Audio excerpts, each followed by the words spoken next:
Welcome, everybody, to Reaching the Pinnacle. We are live at our beautiful downtown Topeka, Kansas studio, located in the heart of Pinnacle Gym, 24-hour fitness. And we were wanting to get you guys a show. It's been a couple weeks, so we're getting you a show this week. And back at it. We're back at it. So welcome, everybody. Welcome, Brandon. How are you doing? I'm doing good. I'm ready for another episode today. Yeah, me too. So, you got anything on your mind? Not really. How's your summer shape-up going? Well, I'm going the opposite direction. You're going to bulk? Yeah. Dirty bulk, clean bulk? Perma bulk. Perma bulk? Yeah. I'm just going to eat a lot of McDonald's and sounds good. Be happy. I'm more of a perma bulk. I'm an accidental bulk. I don't try, but somehow it happens. That's all right.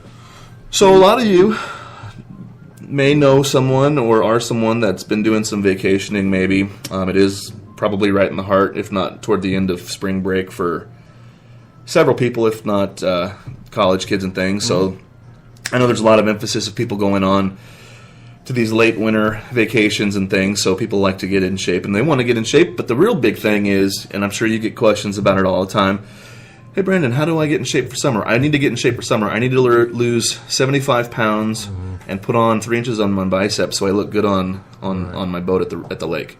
Mm-hmm. Yeah, that happens a lot. Yeah, and I do too, and secretly want that as well. So I think maybe we can talk a little bit about that today if you want. Yeah, and that's a good topic. And I think maybe we'll get off on a couple tangents like usual. Hopefully not, but I'm sure we will. I'm sure we will. And then we'll hit you guys with another couple of... we'll go back in the time capsule for our retro article reading section here through the Muscle Fitness. 1997. Is it 97? I tend to forget things. 98 maybe. 99, there we go. 99. Oh, well, that's not retro. That's not retro. Not yet. One more year it'll be retro. Yeah. Big tips, 44 ways to build larger muscles. So anyways, where do you start with a summer shape up, if you will? I mean, obviously it's March, so we're starting with time. I think that's a big deal. Well, first of all, I'll just start ranting and raving out of the gate. Sure, let's do it. If you come to me and ask, what do I need to do to get in shape if you need to lose 75 pounds before summer, and we're in April almost, well, you should have came last April and asked that question, because you're not going to get there in 2 months. Right. So let's get that out of the way first. Right. You need longer than 2 months if you're, depending on how far out of shape that you are currently in. Yes. Oops. Now, if you're a little closer to being in your desired shape, then... Or even weight, for that matter. Weight or whatever. That being, because this all goes back to, what's acceptable weight loss to keep muscle and, sure. and all of those kind of things that we've talked about in the past, then I would say if you've got a couple months until your summer vacation or whatever, is that right? We're in almost April, so when do people start going to the beach and the pool? June, July, somewhere in there? I think it depends on where you're from, but yeah, I think you could probably... Now, if you're in like northern, Wisconsin or North Dakota or something, it might be June, July, but I think people, around here, maybe late May, and then farther south, probably beginning of May, I'd say. So you got a month and a couple weeks, yeah. Well, yeah, if you're down there, but yeah, a couple months for sure. Well, then you're probably looking at somewhere 5 to 10 pounds to lose, something like that. That sounds realistic. I mean, if you're just kind of like realistic. Yeah. Okay. So, what's our question specifically? Kind of what would be some advice for people looking to lose 5 to 10 pounds before the summer, basically? More or less. I mean, we hear common terms, that people talk about. Spot reduction being one of them. I want to lose some belly fat, and granted, there are some things like cortisol and stress hormones that might, and trans fats that might tend to make people gain some belly fat, but by and large, the reduction of belly fat, I think, or just spot reduction in general. Let's just start there. Okay. The arm, the triceps, the stomach, love handles. What you're saying is a lot of times people ask, make sure I'm clarify this. They come and they want to know how to get rid of body fat in a specific area. Yeah. Like you said, like this my tricep, they call that the kind of the wing. Yeah, the wing. The abs is always very common. The stomach, love handles, the obliques. In those specific areas, moves. How do I lose? I just want to lose weight here. Right. That's what usually it all culminates to I need to lose 10 pounds, but I want it to all come from here. Right. And so that's called spot reduction, and it's essentially a myth. There you have it. It's not really possible. And so specifically, I guess what I'm saying is when you're trying to lose body fat, when your calories come down enough or your expenditure is exceeding your intake or however you want to look at it, right. Your body has basically a predetermined method of reducing body fat. Right. You can't really control where it's coming from. It's going to come from everywhere. Yeah. It's not going to necessarily be evenly distributed everywhere, but there is certain pathway or a certain method it's going to take to lose body fat. And so for most people, let's talk about men first. For men, they will typically store less body fat on the chest, on the shoulders, on the calves, the arms, on the lower arms, legs and stuff.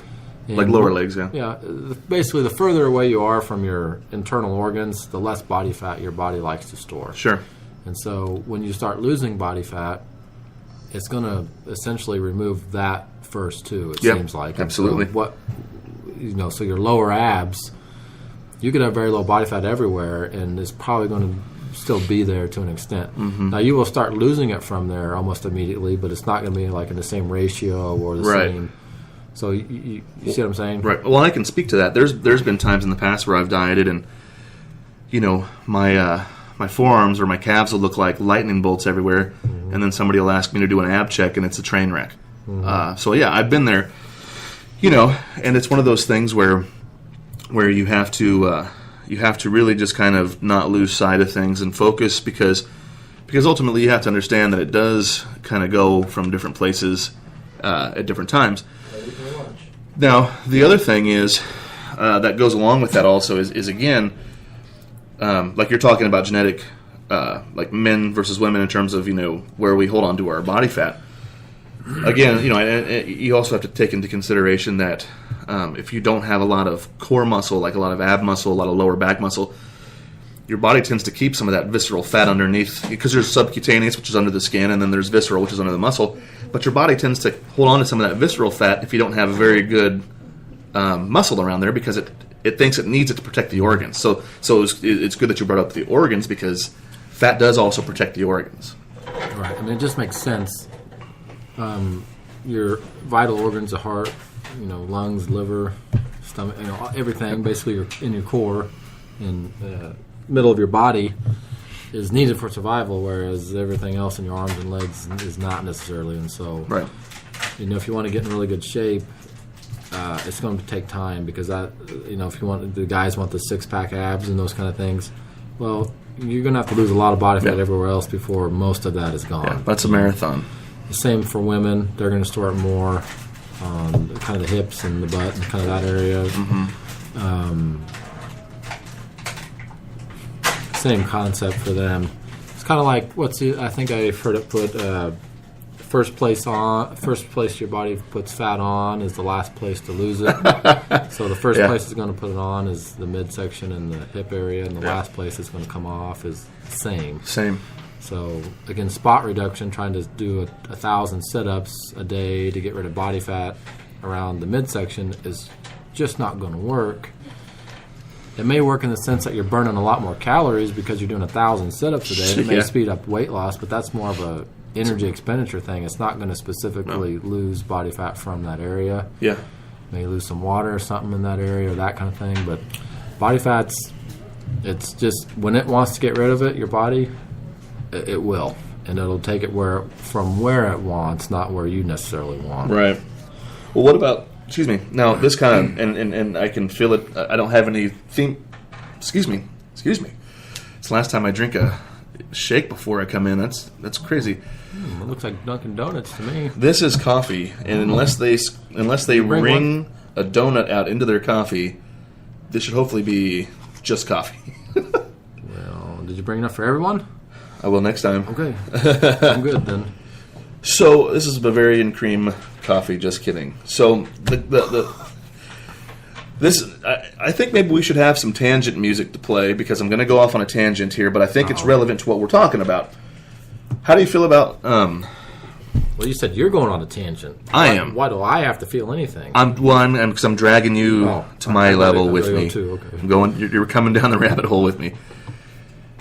Waist trainers and like that sweet sweat stuff where you rub it on creams that you rub on your stomach and it makes you sweat, or it's like preparation H, it tightens the skin up, or like I said, the waist trainers, the neoprene sleeves people wear around their waist. What about that?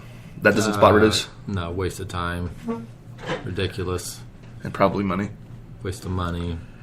Again, all you're doing there is you're wrapping up with saran wrap or got these waist belts or all this crazy stuff. You know, it's a scam. I mean, maybe you lose a little bit of water because you wrap up with saran wrap and you're sweating, but you're not losing body fat. It's kind of like people will tell you, "I'm going to go in the sauna to get ready to lose body fat." Right. Losing any body fat in the sauna? You're losing water. Yeah. I mean, it's ridiculous. I mean, it's ridiculous. And it's coming out of, and honestly, the first place all that water comes out of is your skin and your top layers of flesh. Yeah, so they feel a little bit tighter when they get out for a period of time, but it's not due to body fat reduction. Body fat reduction is a very slow, if done correctly, controlled process over weeks and weeks and weeks and weeks and weeks, not minutes. Right. You know, liposuction would be way more effective than sitting in a sauna or wearing a waist trainer. I mean, that actually that is can working, spot reduce, I think. But that's still you're not. But then your behavior's not changed. It's sure. Just as far as your eating and everything. So. Well, and one thing to think about, ladies and gentlemen, is that you don't really lose adipose tissue like fat. You don't really lose it. Fat expands and contracts. It's like stuffing a bunch of cell shrinks. Yeah, essentially. Or yeah. It's like it's like stuffing a bunch of pillowcases into a backpack or something, and then taking them out. So you have them, but then they expand and they contract. So you got to remember that once you do lose weight, you still have the propensity to go back to where you were. So you have to really think about not so much the spot reduction, but the whole body being reduced. So what would our overarching, I guess, advice be to somebody for, they got 10 weeks until summer, I want to lose 10 or 15 pounds, most of it off my stomach or this. What are we trying to say then? So I would say, so if we can eliminate, just for a belly fat or a waistline fat strategy, what do we know? We know that trans fats can tend to put some belly fat on you. I don't know the science behind it, but that's what the science says. So read your food labels. Make sure you're not eating a lot of trans fat. A lot of fried foods, a lot of fast food fried food tends to have trans fat in it. And then cortisol. So get plenty of rest, plenty of sleep. Make sure you're eating, and I learned this recently from a nutritionist, but make sure you're eating a carb, and this is what you preach anyways all the time. Make sure you're eating a carb with your protein, because protein, the digestion of protein, can be a little bit stressful on you, and it can tend to release some cortisol. So I would say yes, but switch that. Eat a protein with your carb. So protein by itself, I think, is okay. It's probably not, it's okay. Maybe beneficial in some cases, but very rarely is carbohydrate intake by itself a good idea. Right. You know No, I mean? yeah, you're right. Does that make sense? Yep. No, you're right. And that was the other point I was going to get to is you got to have them both, one with the other, because again, that protein helps kind of dull down the insulin response, and so you don't spike up in whole body fat. So I think those three principles right there for belly fat specifically is a good idea. See, that's interesting, and again, I don't know the science behind it. Maybe I'm out of my realm of expertise, but say for example, what we're saying is if you're going to go and have even a healthy carbohydrate